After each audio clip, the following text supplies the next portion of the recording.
Hello everyone and welcome to Sirr's Movies, the official podcast of SirWalker.com. I'm your host, Sterling Woods. This is a weekly podcast created because I'm the kind of person who likes to go out to watch movies frequently, and I couldn't find enough podcasts discussing current movies that are still in theaters.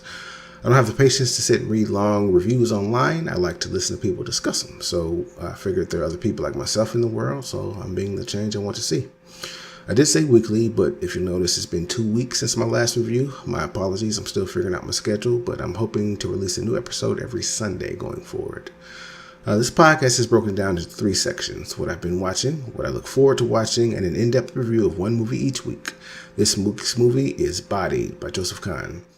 I'm hoping to make each one of these 30 minutes long or so, without further ado, I'm going to start this episode by discussing what I've been watching, and what I've been watching is Goosebumps 2.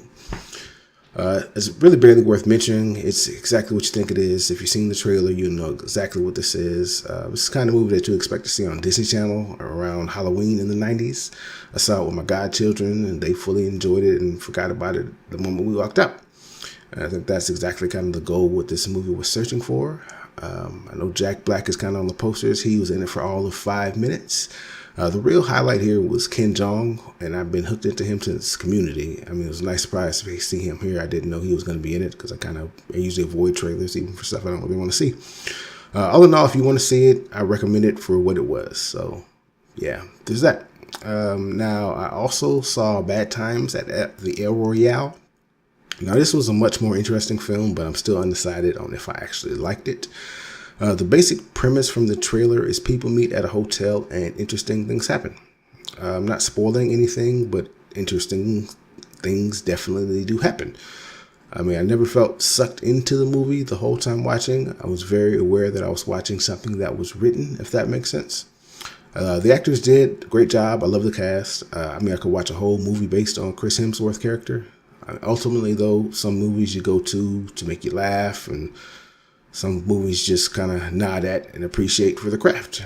And I felt Bad Times fell into that category. I mean, it's easy to recommend. It was a solid movie, but I don't think I'll ever have to watch it again, or I'll ever want to watch it again. I think I was good, and, that's that. And now what I do want to see is Creed 2. I'm a big Michael B. Jordan fan, and I'll pretty much watch anything Tessa Thompson does. I mean, the last one was surprisingly good. I kind of expected it to be blah, but it was actually really well done, and I was kind of curious how they would follow this up. What does worry me is the fact that it's a franchise movie. I have absolutely no knowledge other than the trailer and the previous movies, but since he lost the last fight, I'm guessing he's going to win this one. It's pretty standard for sports movies. I know I'm a bit of a hypocrite for saying this because of my feelings on the Royale, but I care more about how this is put together than the actual story of it. I expect him to win, but how is he going to win? How is it going to be directed? How do they develop his character? So I'm looking forward to finding that out. What I'm also looking forward to is the next entry into the Harry Potter franchise, Fantastic Beasts: The Crimes of Grindelwald. The reviews are already coming out, and they're not looking great, but I am a huge Harry Potter fan, so I'm pretty much going to see this regardless. I didn't particularly care about Eddie Redmayne's character in the first movie, but the world they built was really interesting. The battle between Dumbledore and Grindelwald was one of the most interesting parts of the Harry Potter universe. So I'm glad I finally get to, see the answer to what happened, how it happened, and whatnot. So poor reviews or not, my ticket was purchased the moment they said it was coming out. So yeah, I'm definitely going to see that one. That's pretty much what I'm looking forward to this week. Now that leads us to this week's movie, Bodied. All right, what's up? This is the California Battle League, and I'll be your host, Donnie Narco, a.k.a. the Walking Drug Lab, a.k.a. Mr. Splash. Put my drink on your bitch's ass and won't even tip the glass. You feel me?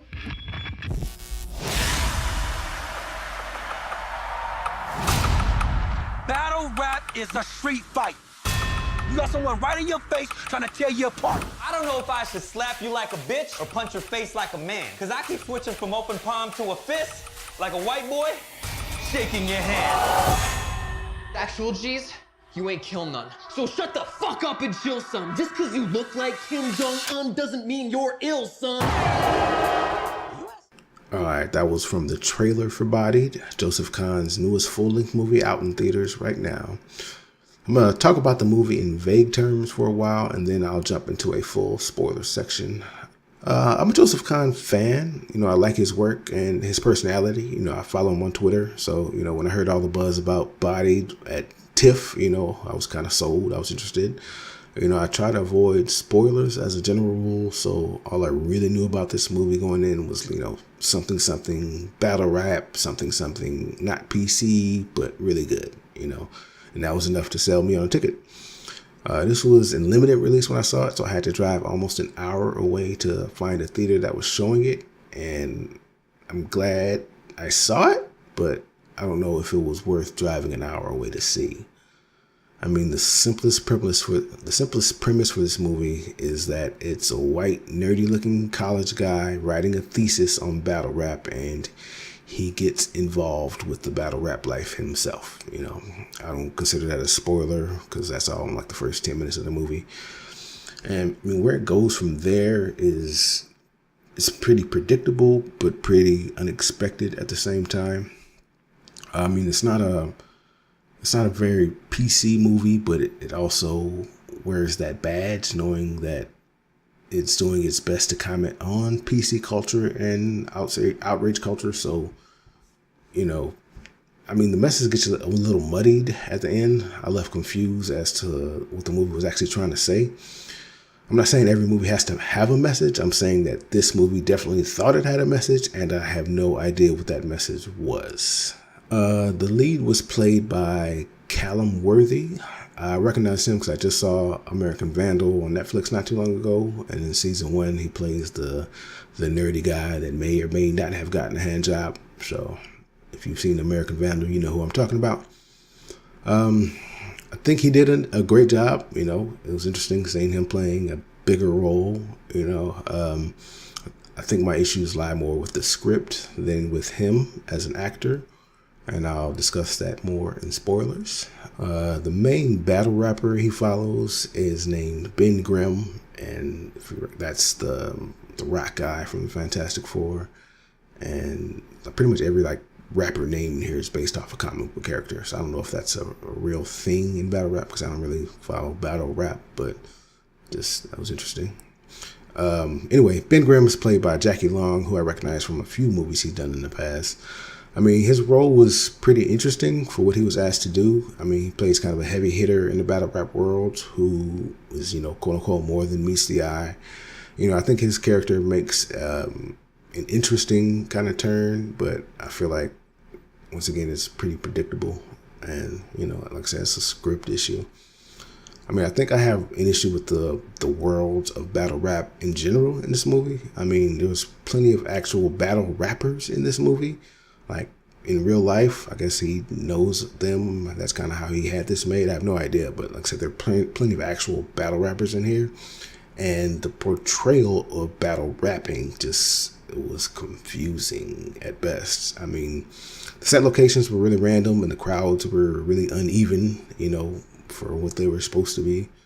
I felt like I was watching a poorly organized recreation of an already poorly organized, organization. And I appreciate Joseph Kahn bringing it kind of to the light and giving them more shine. But I feel like at the end of the movie, it's like we're viewing battle rapping kind of in a negative light. So I don't know that the fact that they getting, exposure from this is a good thing, The social commentary in this movie was all over the place.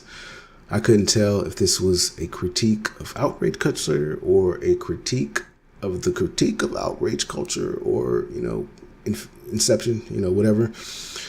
I think ultimately this was enjoyable. It was really funny at times. I laughed out loud. I actually laughed out loud a few times. So, that's good.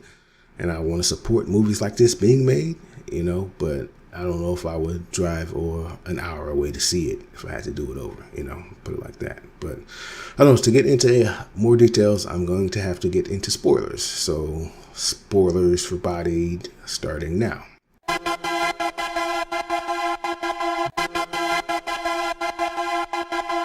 Okay, so are we supposed to cheer for Adam's girlfriend at the end of the movie or be annoyed by how PC she is.